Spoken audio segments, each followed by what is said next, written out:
मत डिजिटल इंडियाचे digital news, ठाम मत मराठी न्यूज। धुळे शहरात तापमानात वाढ, सिव्हिल हॉस्पिटल येथे उष्णता कक्ष स्थापन। उन्हाळ्याच्या झळा वाढल्या असून कमाल तापमान 38 अंशावर गेले आहे। तसेच पुढील 2 महिने पारा अधिक वाढणार आहे। यामुळे जिल्हा आरोग्य विभाग सतर्क झालाय। आरोग्य विभागाने प्रत्येक प्राथमिक आरोग्य केंद्रात उष्माघात कक्ष सज्ज केला आहे। दरवर्षी एप्रिल ते जून महिन्यात उष्माघाताचा प्रादुर्भाव होतो। जिल्ह्यात कमाल तापमान 38 अंशावर पोहोचले आहे। उष्माघात टाळण्यासाठी नागरिकांनाही काळजी घेण्याचं आवाहन आरोग्य विभागाने केलं आहे।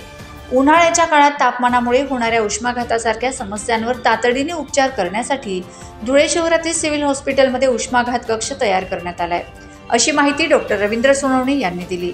एप्रिल व मे मध्ये तापमानात आणखी वाढ होण्याची शक्यता आहे। यासाठी जिल्ह्यातील प्रत्येक आरोग्य केंद्रात स्वतंत्र उष्माघात कक्षाची स्थापना करण्यात आली आहे।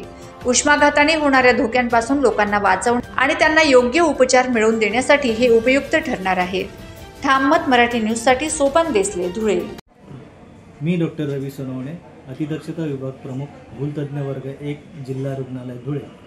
आमच्या इथे जिल्हा रुग्णालय धुळे येथे उष्माघात कक्ष स्थापन झाला असून जिल्हा शल्यचिकित्सक डॉक्टर दत्ता देगावकर यांच्या मार्गदर्शनाखाली आमची पूर्ण व्यवस्था सज्ज असून त्यामध्ये नर्सिंग स्टाफ, वैद्यकीय अधिकारी, कर्मचारी सर्व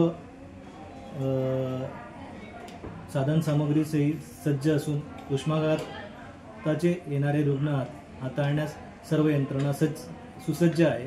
ज्यामध्ये उष्माघात कक्षामध्ये आमच्याकडे जवळपास 10 बेड्स असून पेशंट्स हँडल करण्यासाठी मल्टीपॅरा मॉनिटर्स, ऑक्सिजन, कृत्रिम श्वासाचं मशीन म्हणजे ventilators, ORS सॅचेट्स, IV fluids, emergency drugs याचा पुरेसा साठा असून कुठलीही आपत्ती आल्यास आम्ही ती हाताळण्यास पूर्णपणे सज्ज आहोत।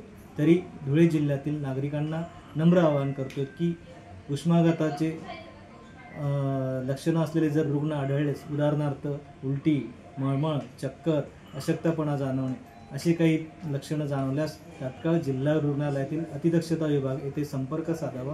तिथे तुम्हाला उष्माघात कक्षात ॲडमिट करून पूर्ण व्यवस्था करण्यात येईल याची ग्वाही मी देतो आणि धुळे जिल्ह्यातील नागरिकांनी याचा लाभ घ्यावा ही नम्र विनंती। महाराष्ट्रातील ताज्या घडामोडींसाठी पाहत रहा ठाम मत मराठी न्यूज। तसेच आमच्या चॅनलला लाईक, शेअर, सबस्क्राईब करायला विसरू नका।